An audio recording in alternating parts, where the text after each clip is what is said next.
Well, this RZR here, on the way up here, right before we stopped here, turned a milestone to 5,000 miles. I'm going to do a 5,000 mile review on it back home this week and post it up, and my thoughts and everything on it and what I've done to it and how it's performed and how much maintenance I had to do on it since I owned it. But just thought I'd give credit. It's a 2015 900 trail EPS 50-inch machine, and just turned 5,000 miles.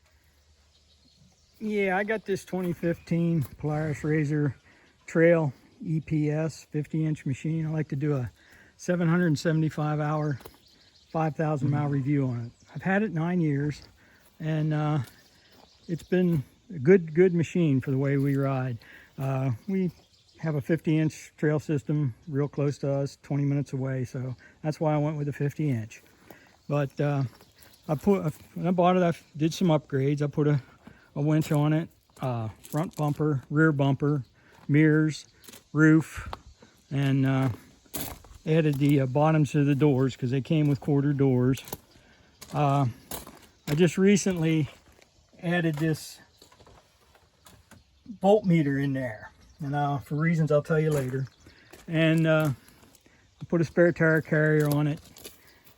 I upgraded the tires. I went from the stock tires, I went to 27 inches tires on it. I put the 9 27/12s in the front, and on the back I put the 11 27/12s. So that's worked out really well. I've only really recently added this flip out windshield from Super ATV, which is nice because I was changing the windshield every spring and fall. I had a quarter windshield and a full windshield. So this really makes it nice because that way if you get, a warm day in the winter and you're riding, you want some air, you can get it.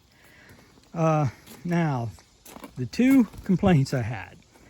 One, I found out through watching videos on YouTube that these things had a habit of picking up stones and throwing them through the radiator when the fan would kick on. The stones in there. So I saw a video and I added this honeycomb material between the fan and the radiator. And I put screen on the back of the fan just as an extra precaution. And that did the trick. The other thing, I had voltage regulator trouble. The thing almost caught fire.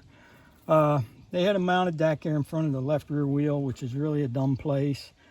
I found out about Rick's voltage regulators through a parts guy at Motivation in Mechanicsburg. He told me about them. We got that. I put a ceramic heat sink. I bought high temperature wire, and I put them on since then. Not a bit of trouble with voltage regulators. The charging's good. That's why I added the extra voltmeter in there so I can watch that and the water temperature at the same time because I don't have to toggle back and forth. I had made a shield for the voltage regulator back here, so I just left that on to protect the wires. And over here, the gas tank is very exposed right there, and there's a shield there now for that. I got that and put on there so the plastic gas tank didn't get a rock thrown through it. The other thing is it was knocking when I first started, and I put this TUS timing chain tensioner on it. The stock timing chain tensioners go bad on them and causes a knock, and if it gets bad enough, it'll, slip a gear on your timing chain, tooth, on your timing chain, and then you have real trouble. So I got that in plenty of time. It works like a charm. It was easy to install, real quick and easy. So that is basically the problems I had with it, which were very minor. I mean, I've replaced a couple of the bushings here on the rear A-arms and stuff, but it's got the original wheel bearings. I have a wheel bearing greaser, and I grease them a couple of times about every other year. I shoot some grease in them with the wheel bearing greaser that I got, which makes it nice. I real stickler. I change the oil every 60 hours, no matter what. And I used to grease it every time I rode it, but I quit that. I do it about every third ride now, and that seems to work out just fine. I change greases and it seems to hold better than what the other ones did. But all in all, it's a good machine. I really like it. It's got engine braking, it's got power steering, and that's as far as I'm concerned, that's a big plus. It's got the original brake pads on it. I've never even had to put the brake pads on it in that time. So yeah, now I'm an old guy and I don't ride hard, so it's not like I'm out there beating it and running in the mud and the water and stuff.